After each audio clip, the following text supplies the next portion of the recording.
Hello, everyone. Thank you for joining us for the career panel. My name is Anjali Kapoor, and I'm a junior at the University of St. Thomas in St. Paul, Minnesota, and I'm studying data analytics and statistics. Hello, everyone. My name is Ale, and I'm a junior at the University of St. Thomas here in St. Paul, Minnesota, and I'm studying actuarial science and statistics. Today, we'll be the moderators for this panel. Today, we have three panelists. Our first panelist is Claire Bowen, who is the lead data scientist at the Urban Institute. Our second panelist is Emily Robinson, who is a senior data scientist at Warby Parker. And last but not least, our final panelist is Michael Thomas. Michael is a biostatistician at Georgia Department of Public Health and is also getting his PhD at Georgia Institute of Technology. We're very excited to hear from all three of our panelists. We'll begin with Claire Bowen with a 5-minute overview on the work she does as a data scientist for the Urban Institute and how she got there. Hi, everyone. As they said, I am Claire Bowen. I work at the Urban Institute, which is a nonprofit public policy research institution where we are trying to elevate the debate on various issues such as tax policy, health policy, justice policy, and so on and so forth. So you can imagine we've been very busy lately, given all the different things that have been going on in the United States. So what kind of projects do I work on? Well, I specifically work on data privacy and confidentiality projects. So what does that actually mean? Well, I try to expand access to very important and valuable data, but are confidential. So a great example would be income tax data. So you probably don't want anybody to access your private taxpayer data information, but that data could be very useful to inform certain public policy decisions, such as how can we most effectively allocate the $1.9 trillion stimulus package that we recently approved of. And so that data right now is only accessible to a very select few individuals or through, again, select programs. And so given that there are lots of different researchers across the United States or local government agencies, or for instance, a local government at the city level all the way to the state that could access that data to figure out how to more equitably resource or allocate the stimulus package, they should have access to that data at a certain point. So that's what I'm trying to do, is figure out how can we alter the data in such a way that's still useful for the analysis, but still protect the privacy of individuals. So that is a big project I work with the IRS. I also work on ways to help other local cities. As I mentioned, they need access to data or have data that they would like to share with local partners, such as nonprofits that are trying to help with homelessness. But you can't just share confidential data without having some sort of tools or alterations to the data, but not every city has or the expertise to do so. So that's another project I work on. I work on other things too, in the sense of trying to give some statistical consulting advice to people across Urban, because again, it's a very big organization and we work on a lot of public policy projects. And so some people just ask oh, is there a certain approach we should take? Or are there certain tools we should look at? So those are other things I do. And then I guess there was a question of where I started, but I think I'm already talking too much. So I will give a quick summary of the fact that I never thought I was going to be in this kind of position. I just optimized on what I thought would be challenging, interesting, and make me happy, because I started as a physicist, actually, then went into statistics, figured I like data privacy, and then somehow landed into public policy research. So I will end it right there and allow my wonderful other co-panelists to speak. Thank you, Claire, for such wonderful presentation. Just as a quick reminder, if anyone has questions, please put them in the Q&A chat box and we'll answer them after all three panelists have finished their presentations. We're now going to hand it over to Emily Robinson for a 5-minute overview on the work she does as a data scientist at Warby Parker, as well as other projects she has taken on in her career. So Emily, the floor is yours. All right. Hi, everyone. If you're not familiar with Warby Parker, we offer high quality eyeglasses, sunglasses, contacts, and eye exam at affordable prices. So we've started as online only, but now we have a bunch of retail stores all over the US and Canada. I've been at Warby about 2 years. We're a centralized data science team. So we've worked with all different parts of the business, from supply chain to e-commerce. This was also cool for me, as this was my first company where we had that kind of vertical integration. So my previous jobs were at Data Camp, which is a data science online education company, and at Etsy, which is a great source for handmade and vintage goods. But Data Camp being online only, right? There's no physical product. A product was online courses, and then Etsy, you do get a physical product, but it's not sold by Etsy. So Etsy is our sellers are people all over the world who are making their products or sourcing the vintage ones. So I got started as a data scientist. I did my undergraduate in decision sciences, the minor in stats, and then went into, so it's just the graduate, student panel that I was just listening to the end of. So I went into a PhD program right after undergraduate, but actually decided after 2 years, after I got like the master's degree, that, I was like, okay, I think that's good for me. I was like, I don't know that I want to be in academia. And if I don't want to be in academia, I don't think I really want to do another like 3 to 4 years of research. So I decided to like kind of off track at the master's point after that 2 years and go to a data science boot camp called Metis, which is a 3-month boot camp back where I'm from in New York City, and then got the Etsy job a few months after that. So in terms of like I graduated undergraduate in 2014, and sort of like data science kind of around, but I don't think anywhere had a data science major. Like it wasn't kind of as well known as it is now. So it certainly did not go into undergraduate thinking like that's what I want to do. So I think the title only came about like a year before I entered undergraduate. But basically I just kind of found saying like what I was interested at different points. And I really found at the end of my master's, I thought, well, doing social science research, my master's was in organizational behavior.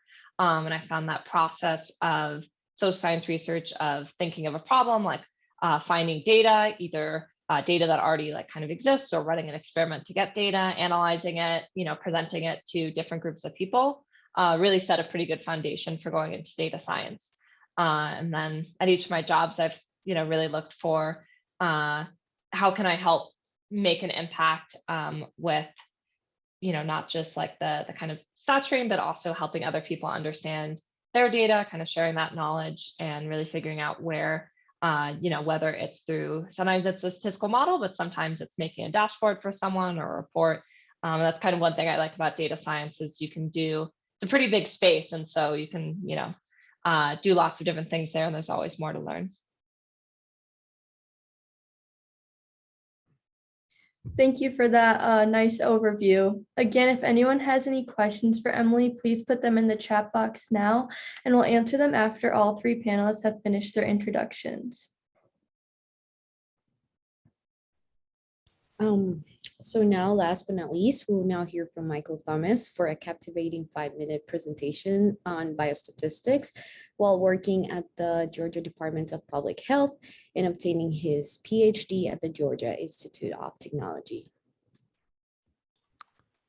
All right, so hopefully I can keep it within 5 minutes. I don't feel like my career has been that long, but when I start to look at a list of things, I'm like, wow, this it's been a lot of different areas. But I guess not going back too far, but far enough to help you all hear a story that might be similar to where you are now. Is so I started out in mathematics. My undergraduate degree is in math. As a high schooler, didn't really know, as many don't, what I was going to do with my life, but I knew that I was pretty decent at math classes and really wasn't sure where I was going to go to school either. Actually, I found out I was a math major because I ended up at my safety school and just kind of walked into a calculus class, and one of the teachers was like, "Oh, there's a math major in here," and I didn't even realize I was a math major at the time. When I filled out the application, I was just kind of like, whatever. But I stayed the course, and I think got very lucky because as I continued in my career, I was able to find research opportunities as an undergraduate, and that kind of steered me towards like probability and statistics because I really wasn't interested in the pure math side of things. I really wanted to have an impact, kind of like some of my colleagues up here. And so I thought, specifically, I wanted to do things that were related to health and medicine. I read some paper on cardiac catheterization and thought it was the coolest thing I'd ever heard of.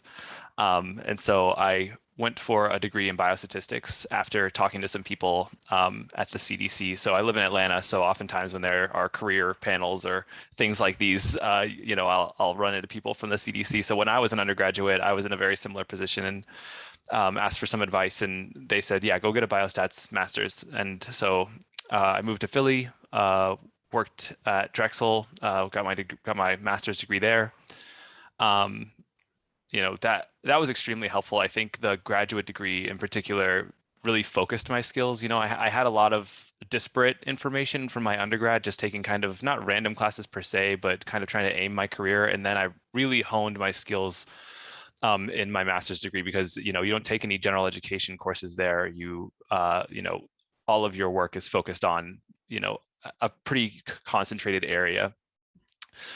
So when I was there, I started working in public health. I was in a school of public health, and I worked on administrative data analysis, which means you basically look at health records and try to figure out if there are any patterns among individuals, or whether or not you can answer questions using the records that are kept just for kind of bookkeeping to answer novel questions. So one of the things that we were trying to figure out, for example, was were children with autism in the foster care system spending a longer time there than children without? So, you know, being able to answer these questions for policymakers felt really great to me, because, you know, oftentimes I'd be at family parties and they'd be like, oh, you're studying math, so you know, you want to calculate the bill, or you know, what are you going to do with that? And I had no idea. And, you know, finally I had an answer to that question, and I was only a graduate student, so that was fantastic. And you know, the rest of my career up until this point has been a series of pretty similar you know, job moves that are kind of adjacent. So I worked for the state of Georgia. I moved back home to Georgia to work for the Department of Behavioral Health and Developmental Disabilities, which was also super interesting and got me, you know, relatively close to policymakers at the state, which to me was really fascinating. Just having grown up here and been here my whole life, being able to meet some of these people was really, really cool. And then after that, of course, I worked at the Department of Public Health, and you know, that transition was a really good example of the importance of networking, because I was partially able to get that job because I knew that someone else who had gone to Drexel who worked there before me. So, you know, it was a weird connection, because they, you know, I met them in Philly and they just so happened to move to Georgia. And, you know, that got me the interview there. And, you know, I was able to work in public health as a biostatistician for a few years, which was also extremely cool. Once again, working on mapping data, trying to determine where in Georgia the most resources were needed for opioid overdoses. So, you know, making those visualizations was really gratifying, and being able to explain the results of models, kind of like Emily was saying, is a really satisfying, practice, I suppose. After that, you know, I guess one of the most interesting parts of my career, I guess now, is that I was still working at the Department of Public Health during the COVID-19 pandemic, obviously still going on. But I started my PhD in the middle of that, and it was crazy doing all those things at once. But yet again, another time where I was able to kind of leverage some of my math skills to help talk to some of the epidemiologists and other people at the Georgia Department of Public Health who were trying to communicate with the CDC. Some of the guidelines that we were given were heavily mathematical, and you know, fortunately, you know, we had a biostatistician, we had a few other people there who were able to kind of act as intermediaries between some of the more computational people at the CDC and then some of the more hands-on people at the Department of Public Health. So yeah, I mean, I've been extremely lucky, and I'm happy to answer any questions about, you know, my career or anything else y'all want to know. Thank you so much for an amazing presentation. If anyone has questions for Michael, please put them in the Q&A chat box. So now we'll be transitioning to the Q&A portion of the panel. So please send in your questions for the panelists. So our first question is for Claire. We noticed that you mentioned you started in physics. How would you say that physics is related to data science, and what made you make that transition over? That's a really good question. So we'll start with the first part, which is like, how is physics related to data science? And so oftentimes I hear people ask or even describe like what they think data science is. And a lot of times like here are some sort of intersection of like having some sort of domain knowledge. And so there are lots of data scientists I know of actually who started in physics. Like for instance, the first friend that I think of is she has her PhD in astrophysics, but she works as a data scientist at Facebook. And so having kind of like a different background, being able to communicate with other people because you have a different perspective kind of lends into having a data scientist, in addition to the fact that as a physicist, I was required to know how to program, do data analytics, how to like solve these kind of like very complex problems and just develop those critical thinking skills, which all contribute to what I think is a good data scientist, and having those like both like kind of the broad like technical and also professional development skill sets. So what motivated me to switch over to statistics and eventually data science is that I realized that through different research projects, I actually kept going on different things. I worked in a biophysics lab where I played with lasers to look at DNA RNA interactions. That's probably the coolest sounding one because I got to play with really cool lasers, I guess, that could burn your retinas. But anyways, so there's that. I worked on radiation physics. I was analyzing different samples for how much radiation levels was in the environment.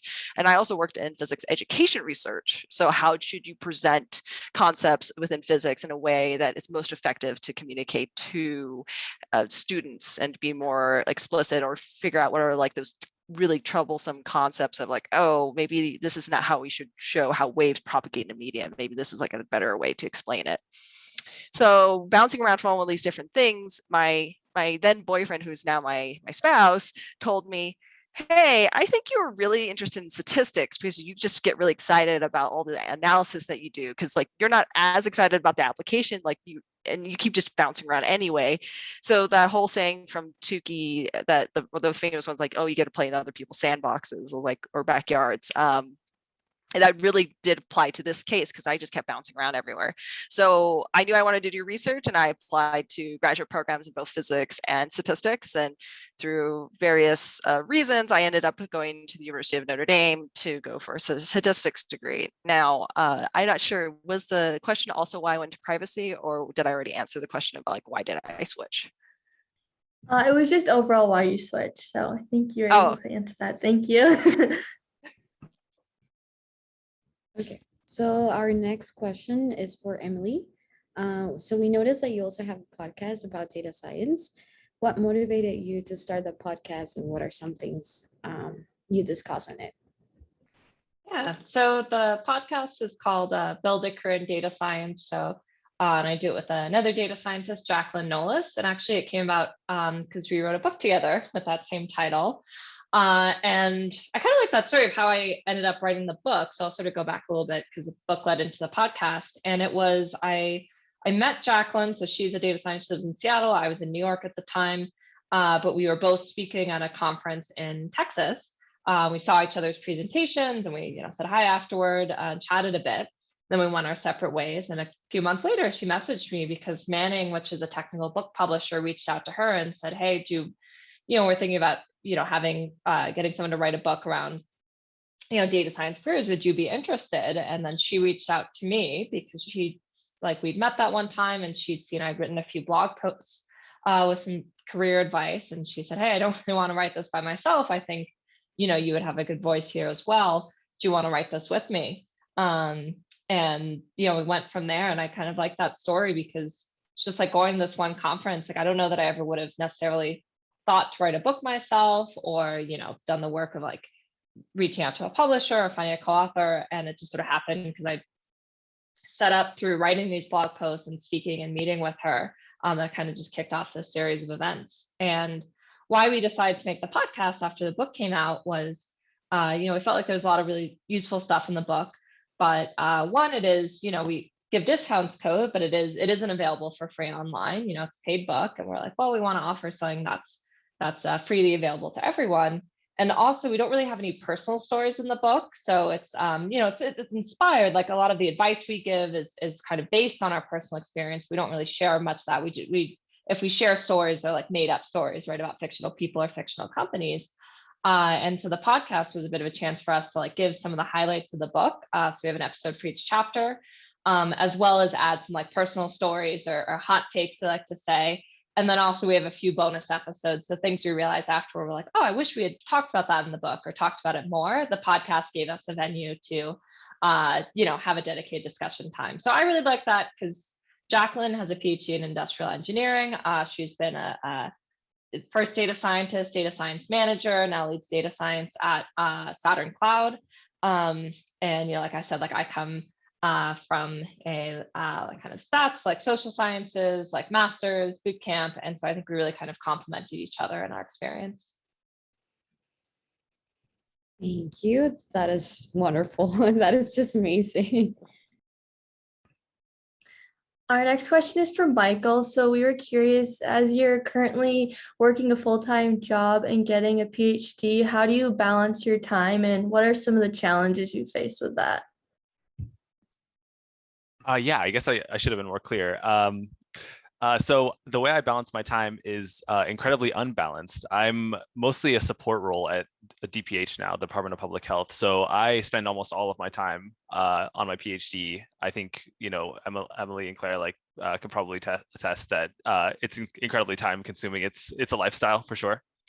And so, fortunately, we've hired a number of people, well into the pandemic. When I started school, we were able to hire a bunch of people. I'm still useful to have around because I have a ton of institutional knowledge about the systems at DPH that were there before.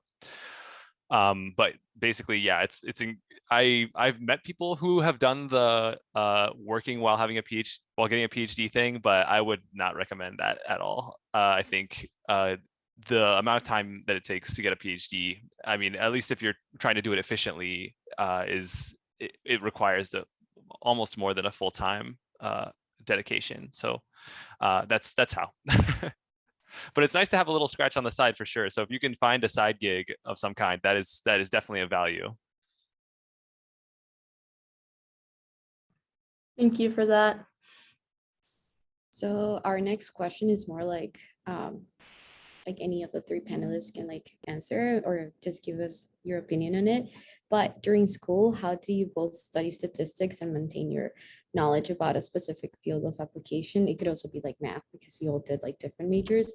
Did you take classes in that field or were you doing something specific?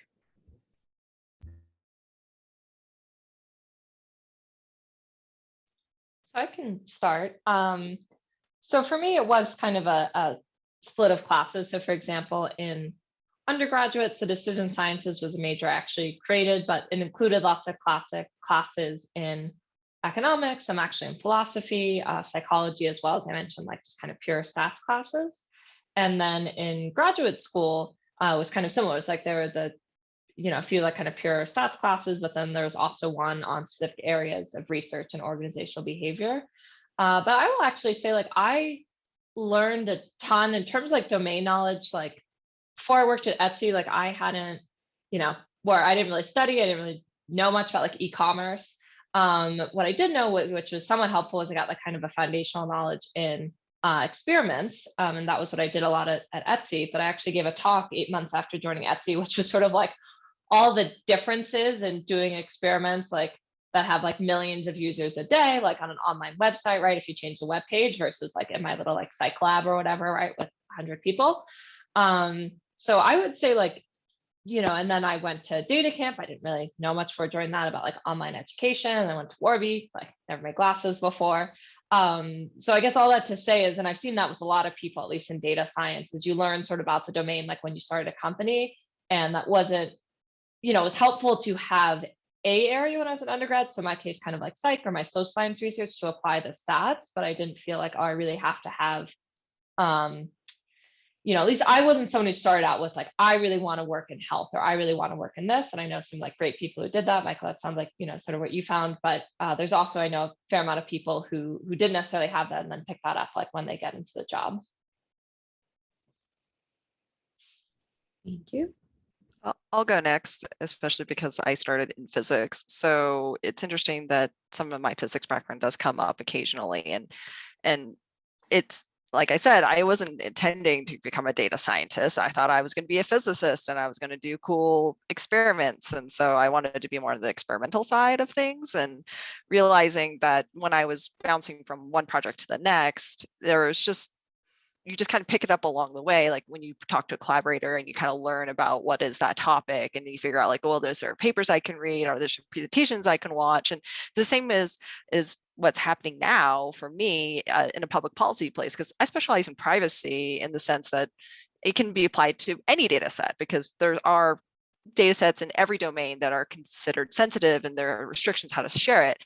But before I go crazy with like, oh, this is what we should do, I need to go talk to that collaborator and be like, what are the unique features of the data? What are the concerns you have? Who are going to be the end users? Who are going to be the analytics? What are the privacy concerns and things like that? And so you're having that open dialogue, and then through that you learn a lot about that domain, the application, again, who's going to be using that data. Because even if, let's say, I'm going back to the tax project, because learned a lot about taxes, by the way, like tax policy, like not by any means a tax expert, but I have now learned a lot more than just beyond me filing my taxes every year. And so just talking with my collaborators about like, okay, so what are the needs that you have? What are restrictions from IRS that they need with the data? And then we do these big board meetings with people from government, academia, industry, from all different kind of backgrounds of economics, social science, statistics, computer science, all coming in to give their opinions about like, oh, did you think about this point of view of the data? Did you think of that? And so then you get those perspectives to come in, and you just kind of like learn along the way. So I guess to say like there isn't really a specific class, I think what's really important is that you're willing to learn and you develop the skills to like, how do you pick up those additional like tidbits to be able to ask the questions of like, what should I think about? What should I do about these? And being okay to say like, I do not know about this data. Can you tell me? Which I feel like it's like not something that we encourage about students to be. It's okay to say, I don't know. Can you explain that? And again, emphasizing that that's really important.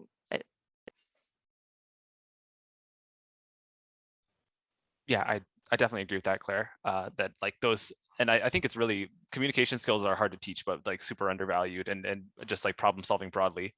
I guess in my experience, I've been in school for quite some time, so I have taken a lot of classes, and if you have to choose, you know, the most important things in data science, as far as you know, the more challenging things to learn on your own, at least in my view, would be the math, stats, and programming courses. I think as far as those go, though, you kind of have to focus on what you're already passionate about and good at. That's what's made it easy for me, right? So I was a math major in undergrad, and a lot of the proofwriting stuff really just like did not, I mean, I could do it, you know, I enjoyed it when it went well, but when it wasn't going well, I was always very frustrated. So, you know, I got taking the stats classes felt good because, you know, it was applied. So, you know, I decided to focus on that. And then the programming I really enjoyed. And so I spent a lot of time really sharpening my programming skills by taking like computer science classes or like statistical programming classes, that kind of stuff. And, you know, it doesn't matter which thing is your favorite. Maybe you are the proofwriting type of person, or you're the type of person who, you know, is really interested in like graph theory, or some area of mathematics that really is enjoyable to you, or some, you know, statistical background class that is really enjoyable to you. But you should focus on that, because if you get really good at one area, you can be part of one of those collaborative teams that Claire is talking about, right? So for example, for me, normally what I'm bringing to the table is programming knowledge, right? So I program in R, and generally speaking, I can help a lot of my coworkers debug their code. Maybe I can't think of the best statistical model to use all the time, but you know, if they have an error, I can figure it out pretty quickly. I'm also like pretty decent at SAS. So that would be my advice to you as students. If you have a choice of which class you can take one that you know I mean, at least you're pretty certain you're gonna like, right? I mean, because it's a lot easier to learn on your own if you already enjoy it. So, you know, some of my R skills, I can attest to like personal projects that I've done, like things that I've done for fun. Like I did like a little like budget analysis script in R. I've done like other little fun analyses, but that's just because I like programming. And so I just do these things because I already enjoy them. So you should really leverage your own interest. And then beyond that, it would really be helpful to ask people in the field that you're interested in. Obviously, you know, at your point in your career, you might not know yet. But these conversations that I've had, and I mean, you're in a really good position, right? So, you know, if if you're asking us because you know you want to be in one of the positions we're in, it'd be helpful to send an email to one of us after this and ask specifically, you know, what courses helped us in the past, because that definitely helped me. So you're definitely in the right place if you're trying to get some advice on which to take. Thank you. And then for our next question, again, it's a little broad, so if all the panelists want to answer, but what would you say are some of the challenges you faced during your work in like the field of statistics and data science?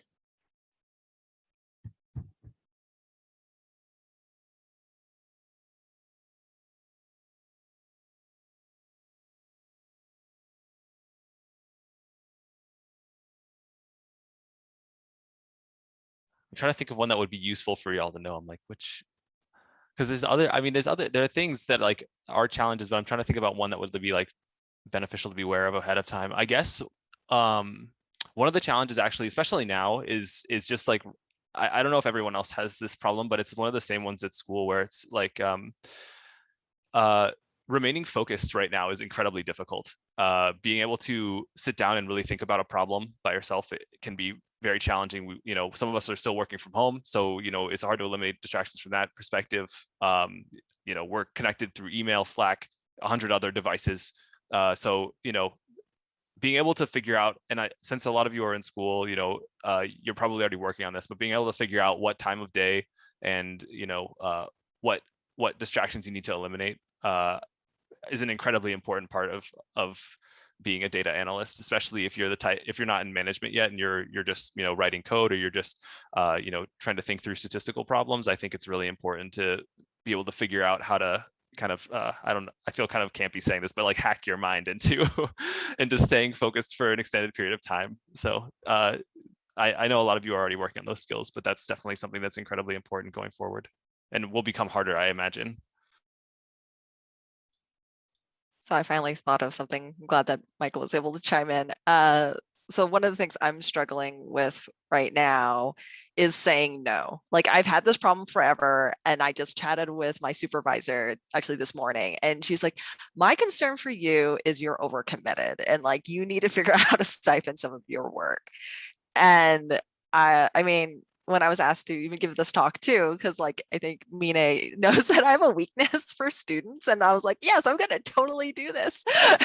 And everybody's like, Claire, you give too many talks, like you need to like hit down. I was like, but I can't say no to students, so like that's just, and I'm just now broadcasting that like that's my ultimate weakness, but whatever. Anyways, so so just being able to say no, or like one of the things I've talked about with my spouse, because he's had a full career in industry, and he said like at some point you have a full plate, and then somebody's going to say like, oh, you're really good at this, I need you to do this new, like take on another project. And his tactic is to say, well, I can do that, and how that priority is really important, but you already have me doing X, Y, and Z, so which of those do you want me to drop?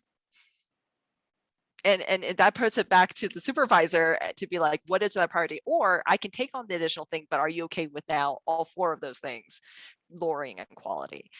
And so that's something I'm trying to balance right now, is that I again have a hard time saying no. And so I have to be like, okay, so now we have these deliverables, we have these things, and I already try to balance everything. I try to figure out siphon and other stuff, and I just have to be able to say like, what are we going to just drop because we can't do it? And that's happened kind of recently where there was something I was supposed to do, but then I got a couple other things that which are very time sensitive, and I just had to tell my boss, I'm like, I have to drop this one thing. Can we give it to somebody else? So I'm practicing, still terrible at it, but like I'm working on it. Those both definitely resonate with me, and I'll say like a different recent challenge I faced. Actually, just recently, I gave a talk last week on learning, doing machine learning in the cloud and like AWS. And you know, Michael was saying like he's pretty comfortable in R. That's also like a toolkit that I'm like, okay, I feel like pretty comfortable in this. Like I can, you know, obviously I don't know everything, but usually I can figure out from an error message, or I know what resources to look at. But for a project I was doing starting at the beginning of the year on image recognition, it was like, okay, I'm gonna do this Python, I'm gonna do this on like the cloud on Amazon as like these web services. I'm gonna do this with this tool called SageMaker that I've never used before.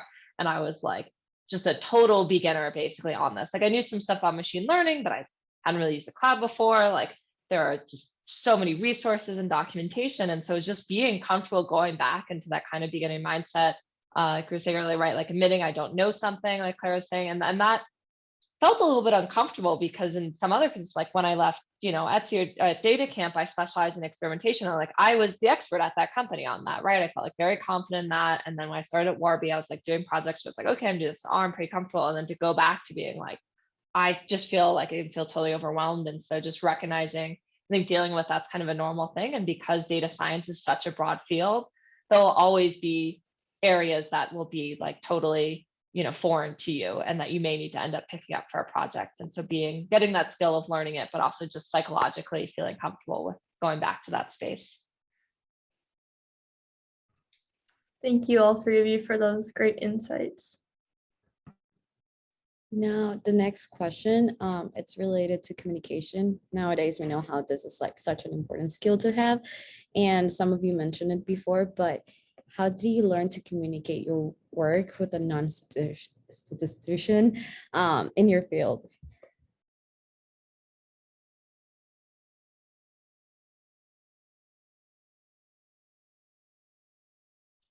I mean, I think that probably some of the other panelists will come up with some great insights as well. But I think that this is I always advocate for doing this through practice, because you do start to learn certain sentences and certain ways of communicating your results that are common, like certain what's the word I'm looking for? I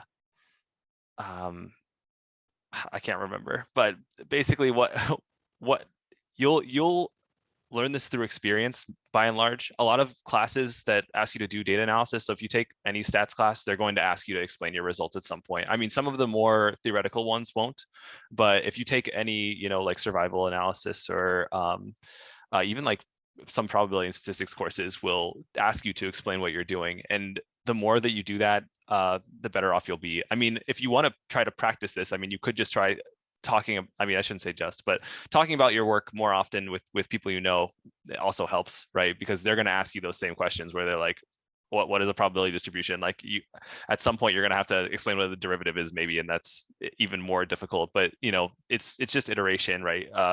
I think one of the things that has helped my communication skills the most, at least in these jobs, is just having them for a long time and being exposed to a lot of different people. So, I mean, going to conferences is helpful if you're doing research, and yeah, by and large, just talking to people outside of your field for sure, because it's really difficult once you're really in it to know what other people don't know, right?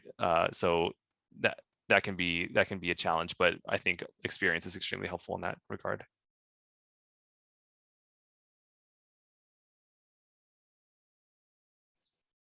Yeah, and I'll just add to that, like, part of what we practice is there's certain like general principles you can think about. Okay, like for executives, like maybe presenting this way, like often having like the high level results at the top, versus you're presenting to maybe a PM who's really enmeshed in this product, but also recognizing like people are different, right? Like one PM may be someone that you've worked with for a year, or maybe very like stat savvy or whatever. Like I don't know, it could be a former data scientist even. I know some data scientists sent to PM, and some PM may not come from that background at all, right? And so you do also like and you can try to learn by asking people who've worked with them, by just figuring out like the kind of context, what about their background. But at the end of the day, sometimes it's just also like trying and failing, like, oh wow, that presentation didn't go as well as I want, or you get feedback from your manager, and that's okay, and that's expected, right? You're just sort of practicing and trying to get better, and but also recognizing, even people are very experienced. Like I know like directors, right, who present to the C-suite multiple times, and sometimes they're like, oh, that presentation just didn't go well. Like I came with this assumption about that, and that turns out that wasn't the case. And so they learn from it. So it's not necessarily a skill that you're like, once, oh, you either have it or you don't. And once you get it, it'll be perfect. You'll always be, improving on it, hopefully. Yeah, I don't have much to add to like what's already said. Like definitely practice makes perfect. You're always learning because you're going to meet new people. There's going to be new techniques come out. And so they're like, how do I explain this new technique to this kind of person and everything? And so one of the things I'm just going to add on, that just re-emphasizing what's already said, is that getting people's feedback is really key to keep yourself like sharp and improving. And so like, for instance, I wrote a document geared towards data users of census data to figure out like what does it mean for privacy and utility, because this is my expertise area, but I was trying to have more broader dissemination materials. And as part of that process, I asked people to review it. And this stuck in my mind because I think it's like a really classic, like we're so used to it that it's actually something you have to explain, like what Michael said. So I said a Gaussian distribution or a normal distribution. I thought, oh, if I say Gaussian or normal, that's pretty self-explanatory. And somebody said like that some people are not going to get that. You got to explain this. And I was like, oh, you're so right. So I was explaining like, it's like a bell curve where you see it like this, and this is how like that kind of distribution, or like when you have data, so like something as simple as that, where we're just like so ingrained to know this, like as statisticians, or as, I mean, I'm in physics, we talk about Gaussian distributions all the time too. So like if you're so ingrained into technical work, you just never like step back and realize that like, who is my audience? It's data users. This could be a government official in a city. Will they know what a Gaussian distribution is? No, they won't. So having other people to give those different perspectives is very key to like keep improving yourself. Thank you. All right, so we just have about 4 minutes left. So I think this one is going to be our last question. And the question is, how often do you have to learn something you do not know to get your job done? And how do you go about learning it efficiently?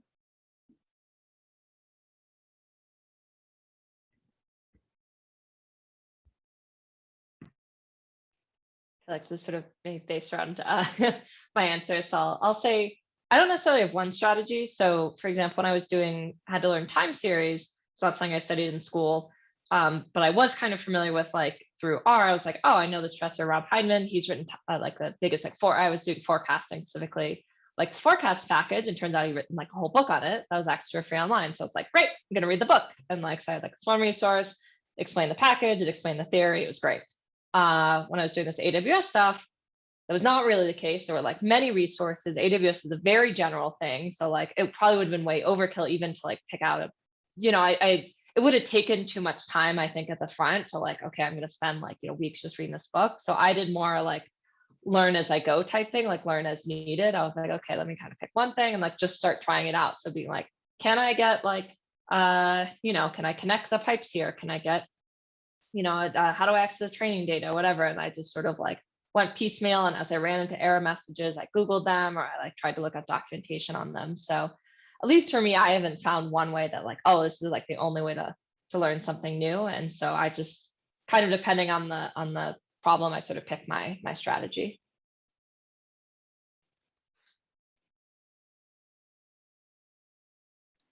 I think it just really depends on what the problem is, just like Emily said. And as an additional strategy to like what she said is that sometimes you just go ask somebody. You're just like, hey, I have no idea.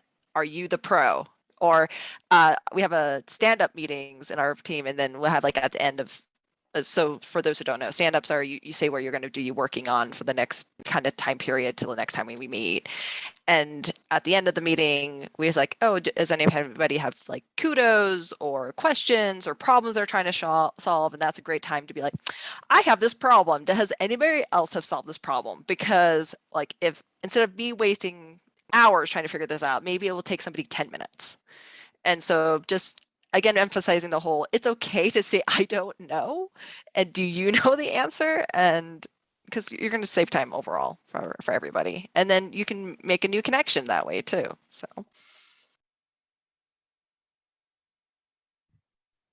All right. Yeah, that's great advice.